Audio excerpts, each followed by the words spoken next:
أعزائي المشاهدين، أهلا ومرحبا بكم في حلقة جديدة من برنامجكم لارين ويلكم ايجيبت. دلوقتي زي ما وعدتكم المرة اللي فاتت إن احنا هنقدم فيديو نقارن فيه بين البنت المصرية والبنت اللبنانية. طبعا يعني هي حاجة ما ينفعش نقارن بيها، زي بالظبط ما بتقارن بين البطيخة القرعة والبطيخة الحمراء. البطيخة القرعة اللي هو احنا مصريات، لكن البطيخة الحمراء اللي هي البنت اللبنانية هي عسل. هي عسل، تمشي في الشارع اسد ماشي في الشارع، لكن احنا بنمشي سحالي او برص ماشي على الارض. وطبعا البنات هتنكر ده، لا ما تنكريش، هم خلاص غزوا مصر والسوريات غزوا مصر، واحنا ما بقاش عندنا رجاله. ليه؟ الرجاله كلها هتطفش مننا، من اسلوبنا، من طريقتنا.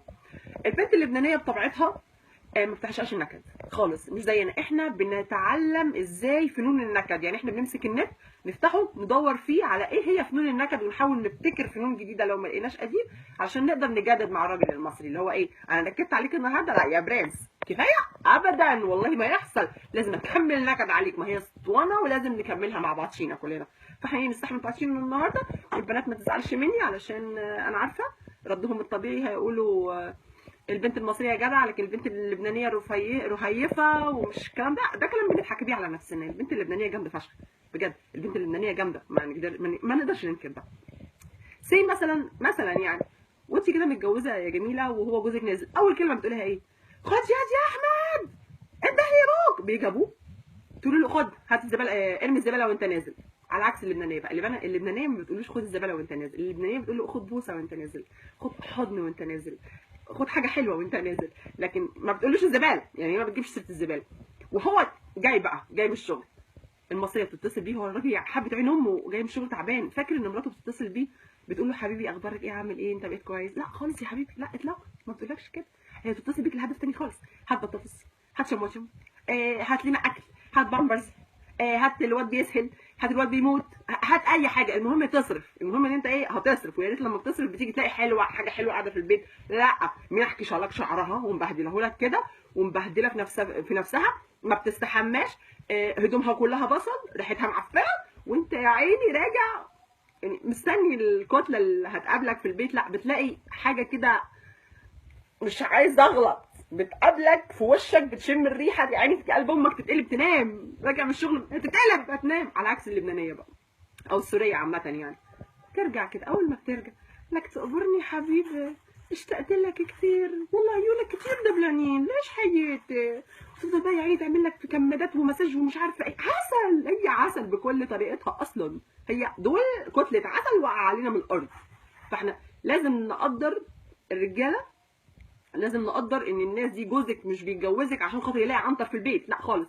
ما تقوليش بقى ايه، لا احنا مش فرافير، احنا رجاله، واحنا ما هو طبيعي ان الراجل لازم يلاقيكي راجل، او بمعنى اصح يعني باللغه العاميه سوري، يلاقيكي الذكر في الشارع، بس في البيت يلاقي عكس كده، في البيت يلاقي حاجه حلوه، حاجه لذيذه، حاجه جميله. البنت المصريه مثلا هما بيتجوزوا مثلا في بدايه الجواز تقول له امك ما جابتش النيش اللي انا قايلها عليه، امك ما جابتش مش عارفه ايه، امك تيجي تقول لها يا حبيبتي انا مش قادره اجيب لك مثلا، خلينا نختار حاجه لذيذه ألذ من دي، او حاجه عادي انا مش معايا فلوس يعني.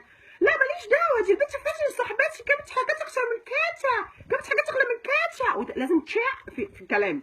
على عكس البنت اللبنانيه، لو انت قلت لها مثلا ايه، او السوريه، انا حبيبتي انا مش هقدر اجيب الحاجات دي، يا اخت تقبرني يا حياتي، هي تقبرني، قولي له تقبرني.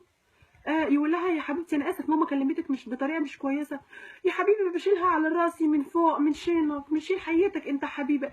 هي اللكنه حتى يا جماعه تحس ان انت عايز تبوسها، يعني هي قمر بكل الحالات. انا انا بنت لو مشيت جنب لبنانيه او سوريه بحس انها سحليه، اقسم بالله سحليه ماشيه، لكن دي حاجه كده كيوت. فاحنا الهدف من الكلام اللي انا بقوله ده كله، مش معنى ان انت اتجوزتي ان انت تهملي في نفسك، لا خالص، اهتمي بنفسك، اهتمي بطريقتك، خليكي كيوت مع الراجل مش تعبان وشقيان عشان يلاقي عفريت قاعد عنده في البيت، لا خالص، خليكي راجل بره وما تتحججيش شويه اصل احنا رجاله واحنا اقوياء واحنا مش عارفه ايه، الست المصريه بتستحمل، ماشي اعملي كل ده، بس في نفس الوقت خليكي راجل بره بس انثى في البيت، خليكي انثى. السوريات غزوا البلد ومش هنلاقي رجاله، اقسم بالله كلهم دلوقتي كل الرجاله بقت تجري وراهم، ورا السوريات، وعيال ايه نضيفه وحلوه وجميله وبيضه وعينين خضراء وحاجات مش موجوده عندنا. فاحنا يا نلحق رجالتنا يا اما عليه السلامه وهيفلسعوا مننا وهنعنس اكتر ما احنا معنسين. ابوس ايديكم فوقكم النحس. يلا السلام عليكم.